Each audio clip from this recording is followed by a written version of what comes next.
Deux films en ce moment à l'affiche portent l'empreinte de Mathieu Amalric. Le film musical des frères Larieux, un bijou de poésie moderne, délicieusement barré, tralala, et Serre-moi fort, onirique et bouleversant, que Mathieu Amalric a réalisé, un film qui n'est pas autobiographique, et pourtant, on va en parler tout à l'heure. Mais d'abord, Mathieu Amalric.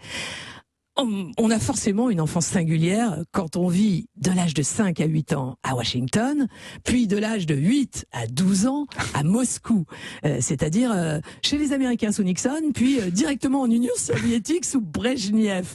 Alors tout ça était dû aux affectations de votre père qui était correspondant au journal Le Monde, c'est ça? Et de mon père et de ma mère. Et de votre maman qui travaillait aussi au Monde? Oui, absolument. Dans mais critique littéraire. La critique littéraire.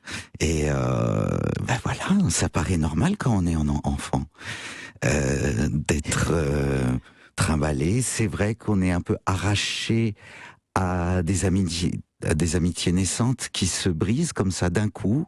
On recommence à zéro. Ouais. C'est vrai. Mais bon... Mais parce c'est que quand beaucoup même... plus tard que je me suis rendu compte que c'était particulier. Ben oui, parce que la première moitié de votre enfance fut américaine.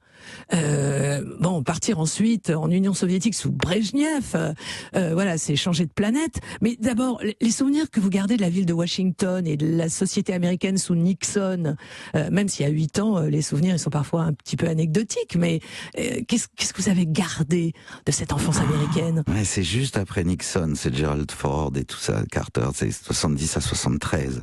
Et c'est la musique qu'écoutait ma mère surtout, Janis Joplin, Léon Russell, Joe Cocker, tout ça, Bob Dylan, le théâtre de Bread and Puppet, les hippies dans la rue, une ville à Washington très verte. Ouais. C'est une ville... avec des avenues gigantesques, si larges. Elle a été faite d'ailleurs par l'architecte qui a dessiné les plans de Versailles à Washington. Oui, c'est pour ça qu'on retrouve des artères absolument gigantesques. Et le ciel, en fait, a une place folle, contrairement à New York, qui est une ville verticale. Voilà, New York, dans l'ombre. J'y suis allé qu'une fois dans l'enfance.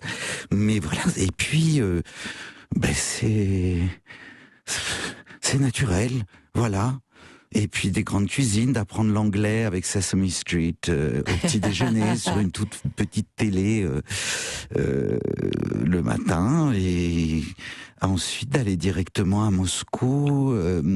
Il faisait froid, hein. Voilà, Moscou c'est froid, c'est le patinage artistique, c'est le poney. J'avais un poney qui s'appelait Soudba, ce qui veut dire destin, que j'aimais beaucoup, et c'est la musique. Et les jeux d'échecs. Les jeux d'échecs, et puis le tempérament slave. Ouais. Mais je voudrais savoir, avant d'atterrir à Moscou, vous avez été contrarié ou vous étiez curieux de savoir ce qui vous attendait quand votre père vous a annoncé que allez, toute la famille partait pour l'Union soviétique?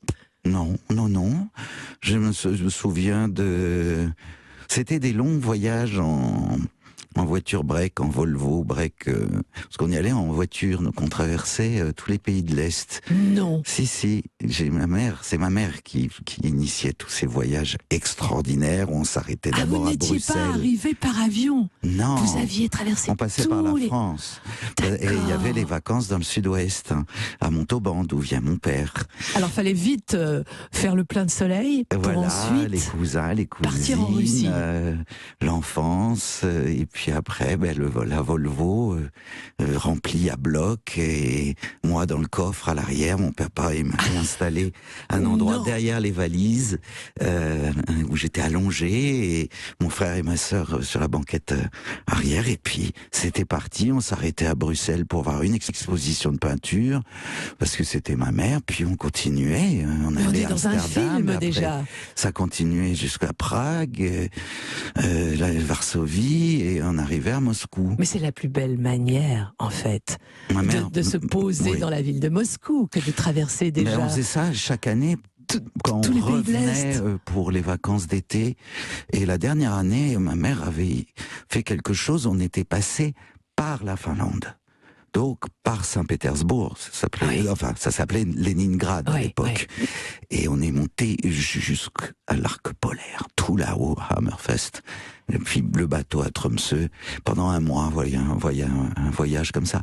Enfant, c'est la tension familiale, on va dire, c'est la découverte aussi de la musique par la radio, et donc Brel, Barbara, Mouloudji, Yves Montand, Brassens, c'était tout ça qu'écoutait mon père. Et l'exigence des textes. Et c'est beaucoup, beaucoup plus tard que tu te rends compte de ce que tu te as remercié à tes parce que tout parents. ça a infusé, bien évidemment. La curiosité, certainement, le fait que je peux vivre n'importe où, que tout m'intéresse, qu'il n'y a pas de frontières. Parce que le cinéma, c'est un lieu où, en fait, il n'y a pas de frontières. Bien sûr, bien sûr. Et les festivals sont faits pour ça. Ouais. Alors, moi, je rêve en vous écoutant là, mais en même temps, la Russie. Alors voilà, Moscou, c'était tout ça, c'était les jeux d'échecs, c'était ce tempérament slave, c'était une certaine musique, c'était le patinage artistique, mais c'était aussi une certaine pénurie, c'était une certaine liberté entravée. Et puis surtout, il a fallu apprendre à parler russe. Ah oui, mais ça, enfant, c'est facile. Ça vient tout seul. Et puis ma mère m'avait inscrit, moi, au conservatoire de quartier russe de musique pour enfants. Et donc j'étais le seul étranger. À l'époque, si vous voulez, et tout était fait pour que les étrangers et les Russes ne se voient surtout pas. Il y avait ce qu'on appelait le ghetto, où tous les étrangers étaient parqués avec des flics à l'entrée pour pas qu'il y ait de communication, le moins possible. Moi, j'étais à l'école américaine, en fait, et je prenais des cours de CNTE par correspondance de l'école française le soir. Mais alors, en vous entendant dire tout ça, je me demande si votre père venant directement de Washington, il n'a jamais été dans le collimateur du KGB. Ah, mais là, il avait une secrétaire qui était choisie par le KGB. Bien sûr, elle travaillait pour le KGB. Ça nous arrivait, quand on claquait trop vite, trop fort une porte, de voir tout d'un coup un micro sortir du mur, bien sûr.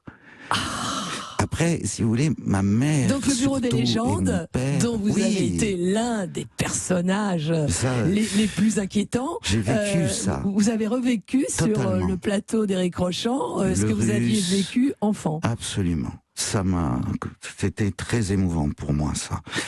Et mais mes parents je me rends compte beaucoup plus tard, je me suis rendu compte de leur curiosité. Eux essayaient, du coup, de ne rencontrer que des dissidents.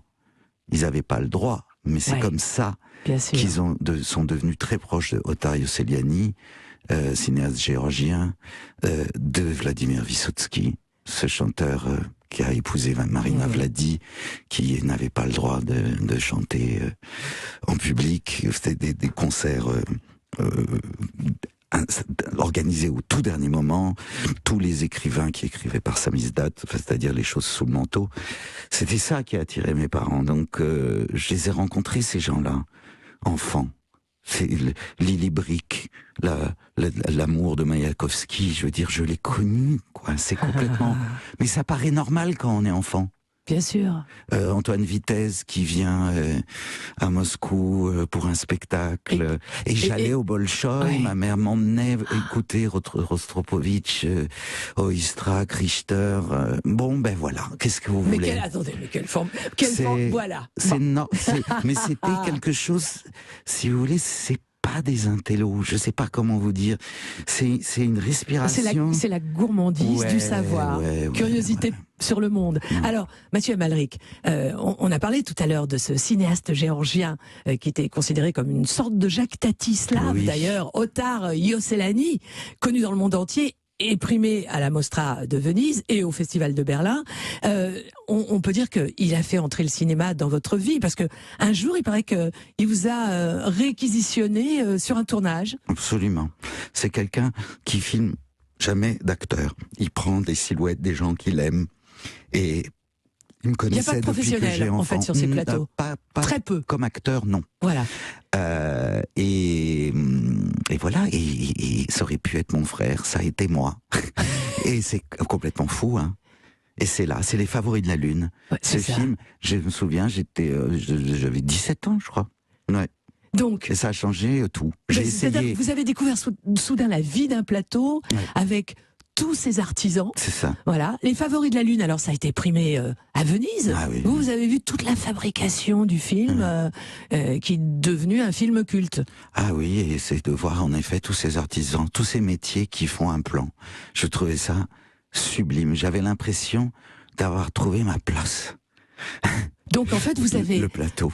découvert, grâce à ce cinéaste russe, vous avez découvert qu'avec le cinéma, on pouvait réinventer la vie. On pouvait être et musicien, et peintre, et amoureux, et on pouvait se servir de tous les nerfs qu'on n'utilise pas dans sa vie. Enfin, voilà, c'était un lieu et ça l'est toujours, hein. C'est même un lieu en expansion pour moi. Ça continue. C'est sans Et fin. tant mieux pour nous, spectateurs.